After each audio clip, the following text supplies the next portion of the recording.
बिस्मिल्लाहिर्रहमानिर्रहीम। अस्सलाम वालेकुम नाज़रीन, आप यूट्यूब चैनल देख रहे हैं। मैं इमरान खान हूँ। मुस्लिम लीग नून ने वही किया जो वो हमेशा से करते चले आए हैं और एक नया कानून पास किया है। एक्सप्रेस न्यूज़ की खबर मैं आपको बताता हूँ और बताता हूँ बड़ी वारदात इसमें है क्या। एक तो आप ये ले लें कि इसकी हेडलाइन है कि वफाकी काबीना ने सर्विसेज चीफ्स की मुद्दत मुलाजमत 5 साल और जजेस की तादाद बढ़ाने की मंजूरी दे दी है। और भी बहुत सारी चीज़ें इन्होंने की हैं। कारनामे तो बहुत सारे हैं, लेकिन ये दो बड़े कारनामे हैं कि अब आपके जितने भी अफवाज पाकिस्तान के चीफ्स हैं, यानी आर्मी चीफ की अगर मुद्दत मुलाजमत 3 साल थी तो वो इन्होंने अब 5 साल कर दी है। आर्मी चीफ 5 साल तक रहेंगे, यानी उन्हें अगर रिटायर होना था 2025 में 29 नवंबर को मौजूदा आर्मी चीफ को, तो अब वो रिटायर होंगे इस कानून साजी के बाद 2027 में जाके 29 नवंबर को। लेकिन क्या ये मामला चल पाएगा? यहीं पे एक वारदात है। लेकिन पहले खबर आपको मैं सुना दूं कि वफाकी काबीना ने सुप्रीम कोर्ट में जजेस की तादाद 34 कर दी है। यानी पहले कहा जा रहा था 23 की जाएगी, फिर कहा जा रहा था 25 की जाएगी, और अब कहा जा रहा है कि जी 34 की जाएगी और 34 की मंजूरी दे दी गई है। वही कहते हैं जी पहले हम 6 बढ़ा लेंगे, फिर 8 बढ़ा लेंगे, तो ऐसे हम बढ़ाते चले जाएंगे। तो 34 तक जजेस, यानी दुगनी तादाद कर रहे हैं सुप्रीम कोर्ट ऑफ पाकिस्तान में जजेस की। और कर क्यों रहे हैं ये हम सब जानते हैं, क्योंकि हुकूमत चाहती है कि ऐसे जजेस की भर्ती कर दी जाए सुप्रीम कोर्ट ऑफ पाकिस्तान में, ताकि आइंदा 10-15 साल तक हुकूमत को प्रॉब्लम ना आए। ऐसे जजेस सुप्रीम कोर्ट ऑफ पाकिस्तान में मौजूद रहें जिनकी मौजूदगी में पीडीएम की सरकार या एस्टेब्लिशमेंट को कोई प्रॉब्लम ना हो और वो उन जजेस से अपना काम लेते रहे। एक तसलसल जो है वो इनका चलता रहे। बहरहाल अब उसमें यह बताया जा रहा है कि जनाब 34 जज हो जाएंगे और जितने भी आपके मिलिट्री के चीफ्स हैं, चाहे वो एयरफोर्स के होंगे या मेरे ख्याल में नेवी वाले भी और आर्मी चीफ भी, इन सब की मुद्दत मुलाजमत बढ़ जाएगी और इनकी मुद्दत मुलाजमत 5 साल हो जाएगी। पहले इनकी तैनाती 3 साल के लिए होती थी, तो यहाँ पे ये तरमीम भी कर दी गई है। इसके अलावा जो है वो 3 महीने तक, 90 दिन तक किसी भी बंदे को उठा के गायब कर दो, सिक्योरिटी फोर्सेज को ये इख्तियार मिल गया। इसके बारे में फजलुर रहमान साहब ने बड़े सख्त बयान दिए हैं। फजलुर रहमान साहब पे वैसे क्या कहें, पहले भी बड़े सख्त बयान देते थे, लेकिन उनके बयान ही सख्त होते हैं, उसके बाद वो कहीं ना कहीं लचक पैदा करके कार्रवाई का हिस्सा बन जाते हैं। बहरहाल फजलुर रहमान साहब ने कहा कि जी 26वीं आईनी तरमीम की तौहीन आप कर रहे हैं और जमहूरियत के चेहरे के ऊपर आप कालक लगा रहे हैं। ये जो आप कर रहे हैं कि किसी को भी शक की बुनियाद पर 90 रोज़ अपनी तहवील में रखने और तहवील की मुद्दत में इजाफा करना मुल्क में सिविल मार्शल लॉ कायम करने के मुतरादिफ है। जमहूरियत के चेहरे पर यह एक धब्बा है। 26वीं आईनी तरमीम करते हुए कुछ चीज़ें तय हो गई थी, और जो चीज़ें तय हो गई थी अब उनके बाहर आप क्यों जा रहे हैं?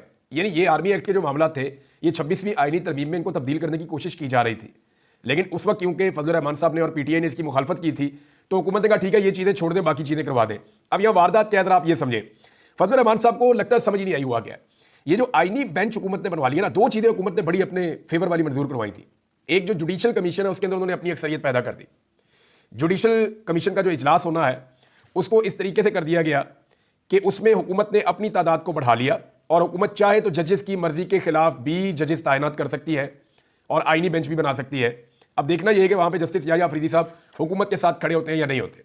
उनका पहला टेस्ट अगर ये कहा जाए तो वो कल के दिन में है, तो पता चल जाएगा कि जस्टिस याह्या अफरीदी कहाँ खड़े होते हैं। आइन के साथ खड़े होते हैं, इंसाफ के साथ खड़े होते हैं, कानून के साथ खड़े होते हैं, या वो भी कंप्रोमाइज़ हो जाते हैं या कमज़ोर पड़ जाते हैं इस हुकूमत और इसकी फस्तायत के सामने।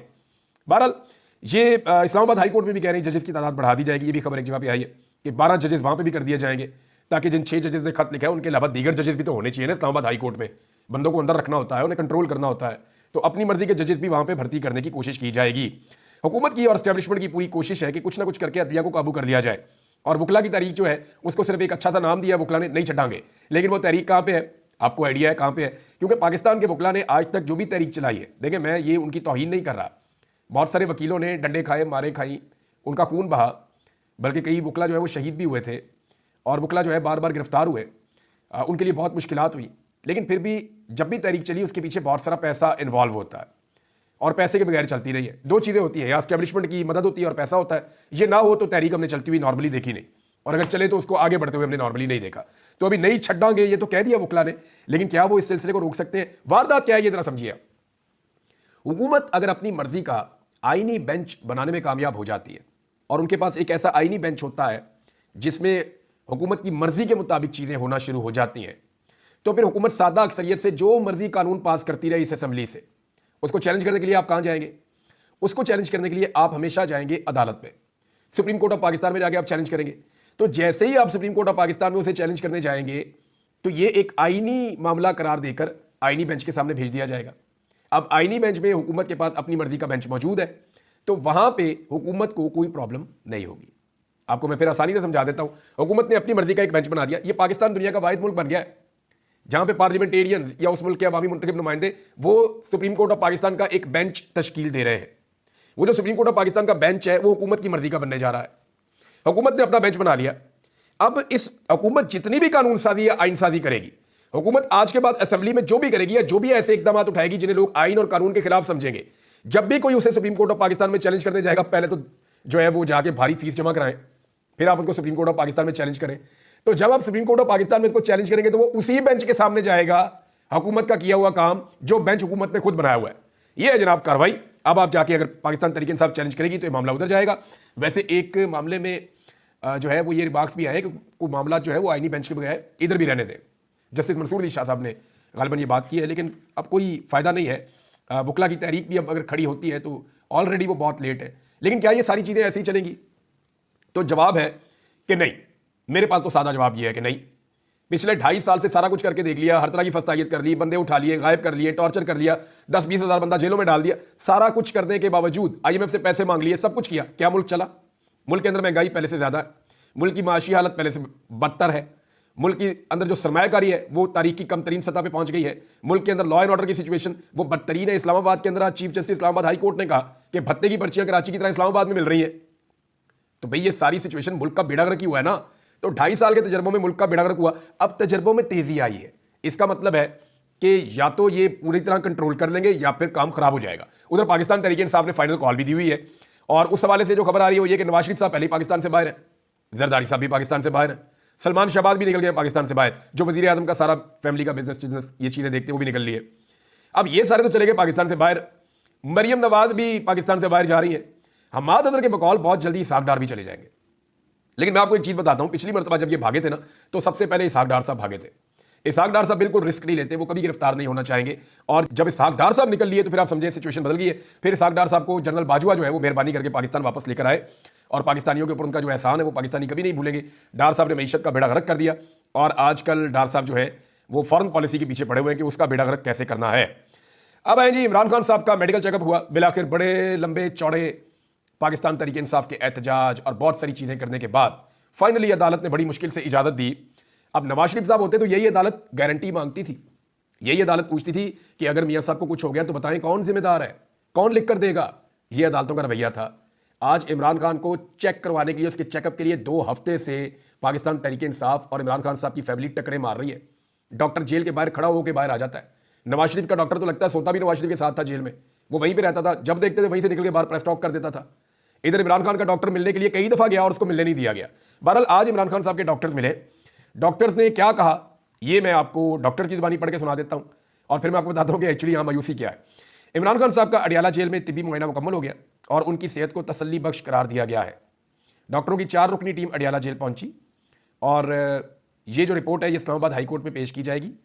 पिम्स अस्पताल के 3 डॉक्टर थे, और शौकत खान अस्पताल के डॉक्टर आसिम यूनस ये इसके अंदर मौजूद थे, और इन्होंने तिब्बी मुआयना मुकम्मल कर दिया, और इन्होंने कहा जी कि इमरान खान साहब की सेहत जो है वो तसल्ली बख्श है। लेकिन इमरान खान साहब की बहन ने कुछ चीज़ें बताई हैं, उनमें एक चीज़ मैं आपको पहले बता देता हूँ, बाकी उनका स्टेटमेंट मैं आपको बाद में बताऊँगा, वो बड़ा इंपॉर्टेंट है।